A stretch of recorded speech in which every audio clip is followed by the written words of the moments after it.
오늘은 순열에 대해서 공부해보자. 자, 순열을 영어로 퍼뮤테이션이라고 해. 그래서 알파벳 P를 사용하게 될 거예요. 자, 그럼 순열이 뭐냐면 서로 다른 n개 중에서 중복을 허용하지 않고 r개를 선택한 후 나열하는 경우의 수입니다. 이걸 기호로 NPR이라고 그래요. NPR. 자, 저 n은 개체수가 되고요. 자, 저 r은 선택수가 됩니다. 자, 그럼 NPR 계산법에 대해서 알아봅시다. 계산법. 자, NPR은 n 팩토리얼을 n-r 팩토리얼로 나눕니다. 이게 NPR이에요. 그러면은 n 팩토리얼을 쭉 쓸 수 있는데 n 팩토리얼을 여기서 이렇게 분리를 할 수 있거든요. n부터 n-r 플러스 1, 그 다음에 n-r부터 1까지 곱해진 거. 자, 그런데 이 부분이 바로 n-r 팩토리얼이죠. 그래서 이 부분이 이렇게 약분돼서 NPR은 바로 이렇게 계산되는 거예요. n-1부터 n-r 플러스 1까지. 자, 예를 들어서 7p3은 7 팩토리얼을 7에서 3을 뺀 4 팩토리얼로 나눠준다. 그러면 약분이 되죠? 그래서 765만 남습니다. 그래서 실전에는 여러분들이 계산할 때 7을 3칸만 내려가시면 돼요. 이렇게 7을 3개를 써라. 그 하나씩 줄어들면서 7 팩토리얼을 3계단만 쓰세요. 이게 바로 7p3 계산하는 방법이야. 자, 그럼 순열의 여러가지 성질 봅시다. 자, 먼저 NP0. 자, NP0은 얼마냐? 자, 이거는 계산해보면 n팩을 n팩으로 나누게 되는 거니까, 자, 이거는 한 가지가 됩니다. NP0은 1. NPN은 n개 중에 n개를 다 뽑아서 나열하는 거니까 저거는 n 팩토리얼이 돼요. NP1은 n개 중에 한 개를 선택하는 거니까, 자, 이건 n가지가 되고, NP는 n이 2칸 내려가니까 n-1 이렇게 됩니다. 자, 이게 순열의 뜻과 순열의 계산법이니까, 자, 이 성질들을 잘 이용해서 이제 어떤 문제에서 이 순열을 경우의 수를 세는데 이거를 도구화해서 이 순열을 잘 사용을 하면 되겠어요. 자, 두 번째, 조합에 대해서 봅시다. 자, 조합은 영어로 combination이라고도 하고 choose라고도 하고 choice라고도 합니다. 뭔가 선택되는 뜻입니다. 선택이 된다. 그래서 알파벳 여기 C가 사용돼요. combination, choose, choice. 자, 첫 번째 정의를 봅시다. 자, 서로 다른 n개 중에서 중복을 허용하지 않고 r개를 선택하는 경우의 수예요. 선택만 하는 경우의 수입니다.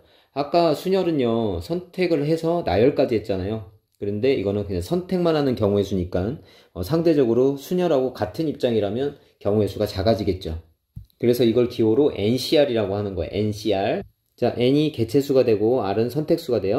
자, 조합 계산법에 대해서 봅시다. 자, 조합은 그 뽑은 다음에 자, 이제 그냥 뽑고 끝나는 거거든요. 그래서 조합은 순열을 이용해서 계산하는 거야. 그래서 NPR은 n개를 뽑아서 r개를 나열하잖아요. 그래서 그 나열하는 경우의 수로 나눠주면 그 나열된 경우의 수가 사라져요. 그래서 경우의 수에서 나눗셈을 하면 순서가 사라진다. 그래서 NCR은 NPR을 R 팩토리얼로 나눠주면 돼요. 그런데 NPR은 n팩을 n-r 팩으로 나눠주게 되는 거니까 결국 NCR은 자, 이렇게 계산을 하는 겁니다. 자, 예를 들어서 7C3은 7 팩토리얼을 3팩으로도 나눠줘야 되고 4팩으로 나눠요. 둘이 나눠줘야 된다. 그리고 이제 둘이 더하면 7이 나오죠. 이렇게. 그래서 조합은 이런 구조적인 특징이 있어요. 자, 실전에서 계산할 때는 이런 느낌이에요. 자, 7을 자, 3칸을 쓰세요. 7, 6, 5. 이게 뭐냐면 이제 순열이죠. 이게 7p3이고 여기 3이니까 3팩토리얼로 나눠준다. 이렇게. 그러면 이제 6하고 3팩 이렇게 약분되죠. 그래서 7, 5, 35. 그래서 7C3은 이 7P3 3개가 나열된 거에 순서를 무시해주는 35가지가 됩니다. 자, 이제 조합의 성질들 봅시다. 자, NC형은 n개 중에서 하나도 안 뽑으니까 자, 이거는 자, 한 가지가 되고, NCN, n개 중에 n개 다 뽑는 경우도 한 가지입니다. 그리고 조합의 가장 중요한 특징인데 NCR은 NC n-r하고 같아요. 자, 예를 들어서 10C, 10명 중에 2명 뽑는 경우는 10명 중에 8명을 뽑는 경우랑 같다. 이렇게 둘이 더해서 10이 나오면 이 조합의 수는 같게 되어 있습니다. 자, 여기에 대입해보면 결과가 같은 걸 확인할 수 있을 거야. 자, 그러면 순열과 조합을 언제 사용하면 되는지 거기에 적절한 예를 선생님이 하나 보여드릴게요.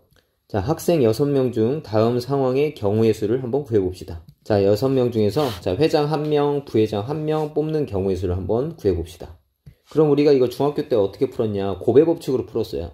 자, 회장이 될 수 있는 경우가 몇 사람입니까? 자, 6명이죠. 그 다음에 부회장이 될 수 있는 사람은 5명이죠. 그래서 6 곱하기 5 이렇게 했거든요. 이게 바로 순열로 푸른 거야. 6명 중에 2명을 뽑아서 나열을 한다. 자, 그럼 여기서 순열을 쓰는 이유는 회장과 부회장은 직급이 다르기 때문에 순서가 중요한 거예요. 앞에 서냐, 뒤에 서냐. 앞에 서면 회장, 뒤에 서면 부회장. 그래서 이렇게 직급이 다른 경우는 자, 순열을 사용한다. 자, 두 번째. 자, 대의원 2명을 뽑는다. 자, 6명 중에서 대의원 2명을 뽑으면 자, 여기서 대의원은 직급이 같아요. 직급이 같기 때문에 2명을 뽑아서 앞에서도 대의원이고 뒤에서도 대의원이잖아요.